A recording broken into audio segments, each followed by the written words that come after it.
Fala, meus amigos do Autorodagem, como é que nós estamos? Tudo bem aí? Espero que sim. Gente, vim fazer um vídeo aqui. Não é necessariamente sobre esse carro vai ser um pano de fundo pro vídeo, mas é mais um depoimento, né? De uma impressão de quem já foi dono de Jetta, dono de Corolla e agora dono de Sentra. E tentando compartilhar aqui uma impressão de que do porquê, de alguns motivos, né? Do porquê que Civic e Corolla reinam tanto no segmento dos médios. E se a coisa continuar do jeito que tá, eles vão reinar durante muito tempo, principalmente Corolla, né? Lembrando que, para quem é mais antigo no canal, eu já fui dono desses 3 carros. Eu tive 3 Jettas, tive um Corolla, agora tenho esse Sentra. E eu já tive alguns anos de experiência no segmento automotivo, já trabalhei em montadora. Então minha experiência vai ser pautada nessa experiência, né? Durante o período que eu trabalhei na parte de pós-venda, na parte de engenharia de qualidade, de processos, marketing, né? Então minha experiência vai ser pautada nisso. Vou dividir o vídeo em duas partes, né? Fatores primários e fatores secundários. Os fatores primários são os que eu considero mais preponderantes para que Corolla e Civic tenham uma atribuição, uma fama tão grande. E os fatores secundários vão ser uma consequência dos primários. O primeiro fator que eu acho principal, produção local.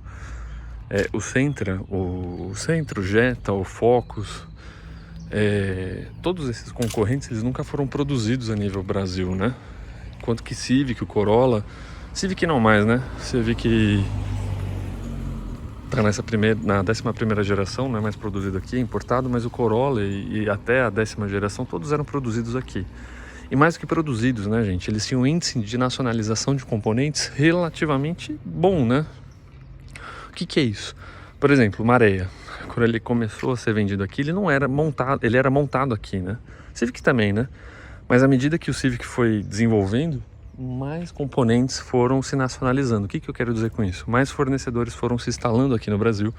Em função disso, a gente acabou tendo uma variedade de fornecedores, de linha de peças, de diversos componentes. Em contrapartida desse carro do Jetta, por exemplo, que sempre foram modelos ou mexicanos, né, mas não necessariamente fabricados aqui. O Jetta teve um período muito curto que fabricou aqui, se não me engano, 2015, 2016, na verdade montado aqui. Muita coisa vinha de fora. Então isso é um ponto que eles corroboram muito para os fatores secundários, que vai ser preço de peça, em função disso preço de seguro, em função disso depreciação, né? Fatores que eles são indiretamente correlacionados, né? Então esse é o primeiro ponto do vídeo.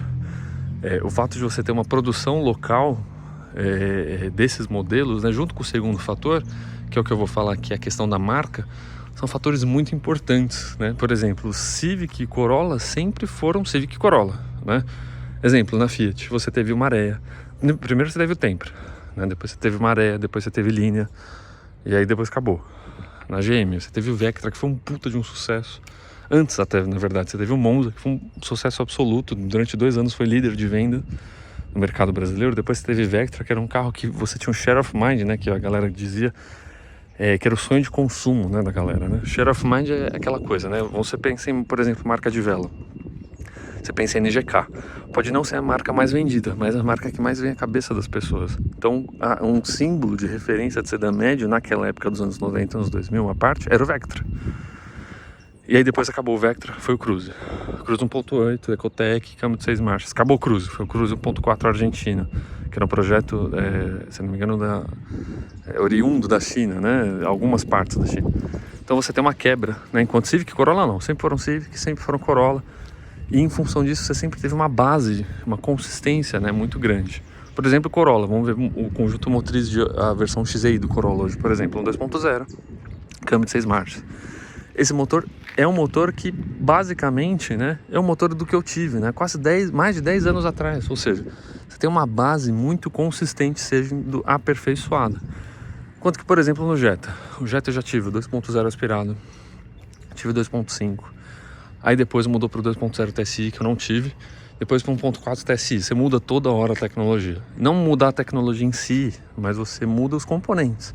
Isso dificulta muito você ter um pós-venda, né? Porque você tem uma série... Imagina que um carro tem mais de 3.000 componentes. Imagina que o motor, se a gente for ver, é 60%, 70%, dependendo do carro, desses componentes. Se você mudar tudo isso, a concessionária precisa comprar tudo isso. Você precisa ter uma capilarização de concessionárias para ter a disponibilidade dessas peças.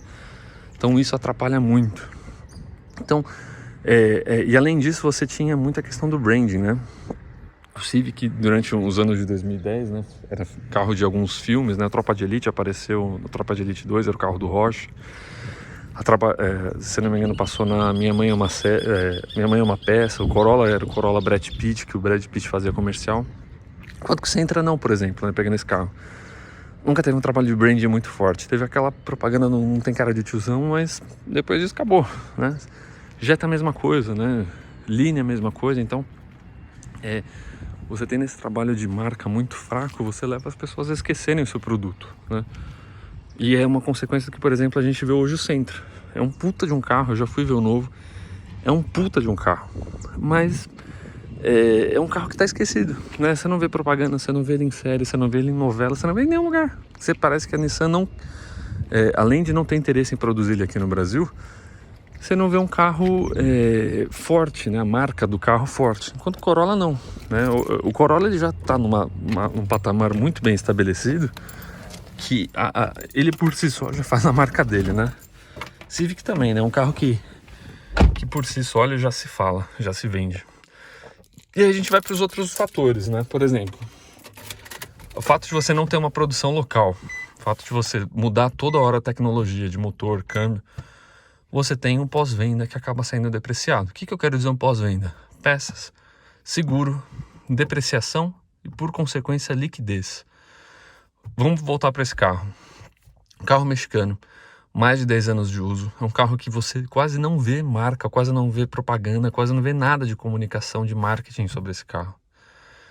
Então é um carro que necessariamente ele vai ser mais esquecido do que um Corolla da vida, do que um Civic da vida, que sempre teve produção local, com exceção do Civic da 11ª geração. Sempre foi um carro que usou tecnologias, a política da evolução contínua, né? Uma base consistente com evoluções sobre. Então, por exemplo, do Corolla de novo, motor 2.0, sempre foi aperfeiçoando. O Civic também usou o motor 1.8 durante muito tempo, o motor 2.0 durante muito tempo, né? Então, isso vai em função de você não ter uma produção local, por exemplo, do Sentra, do Jetta. Você tem uma série de mudanças de tecnologia, isso vai impactando pós-venda, né? Você tem peças mais difíceis de achar, você vai tendo peças mais caras, em função disso, o seguro vai ser mais caro, e em função disso, indiretamente, pós-venda acaba sendo prejudicado. Muita gente fala que esse carro é casamento, né? Eu já tive 3 Jettas, né? Os 3 Jettas foram difíceis de vender. O único que não foi difícil de vender foi o MK6 que eu tive, completo de tudo, era o Comfortline, mas completo com todos os opcionais, que eu só vendi porque o carro não tinha nem 40 mil quilômetros. O carro tinha um laudo que não tinha nenhum apontamento de pintura e o carro tinha teto. Só por isso. Teto foi... O cara mesmo que me comprou, ele falou que eu estava comprando pelo teto. O outro Jetta MK5 que eu tive foi um parto para vender. Um carro que também tinha 50 e poucos mil quilômetros. Um carro bom, novo, mas por não ter o teto, o pessoal fugia. O Jetta Variant é a mesma coisa. Por não ter o teto, o pessoal fugia. Então, muita gente fala que o Sentra é casamento. Experimenta vender um Jetta sem teto para ver o que é casamento. Experimenta vender um Jetta MK5 2011, né, 2010 na verdade, né, até 11, né, o que o MK6 foi lançado em setembro, né, de 11.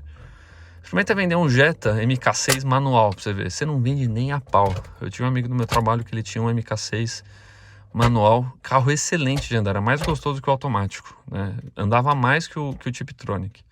Mas não vendia, o cara casou com o carro. E era um carro que ele já tinha mais de 200 mil quilômetros. Era um tanque de guerra. Mas não vendia. E esse carro é a mesma coisa. Esse carro ele tá com quase 100 mil quilômetros. Se vocês verem, ele não tem marca de uso nenhum, né? Eu não tô dirigindo chinelo, tô parado do carro. Mas não tem marca de uso nenhuma. Mas para vender esse carro eu tenho certeza que eu não vou vender da noite pro dia. O Corolla que eu tive, eu juro por Deus, no anúncio que eu fiz dele, um anúncio que eu tive da Motors teve mais de 1.200 cliques, né? Eu esqueci de desativar o anúncio, eu vendi o carro. Na verdade, eu troquei o carro pela Jetta Variant. Mas eu esqueci de desativar o anúncio. O anúncio, acho que em 2 meses teve essa quantidade de cliques, né? Enquanto que na Jetta Variant, eu acho que em 4, 5 meses que o carro vendeu, não teve nem metade. Então, infelizmente, esse é, na minha percepção, alguns dos motivos que esses carros são os patinhos feios no mercado. Quer dizer que são carros ruins? Muito pelo contrário, esse carro mesmo, né? É um carro que ele tem 11 anos de uso, né? É um carro que ele tem peças difíceis de achar, mas, por exemplo, essa unidade específica, antes de comprar, fiz uma avaliação mecânica, tava ok, só precisava trocar a embreagem, as pastilhas.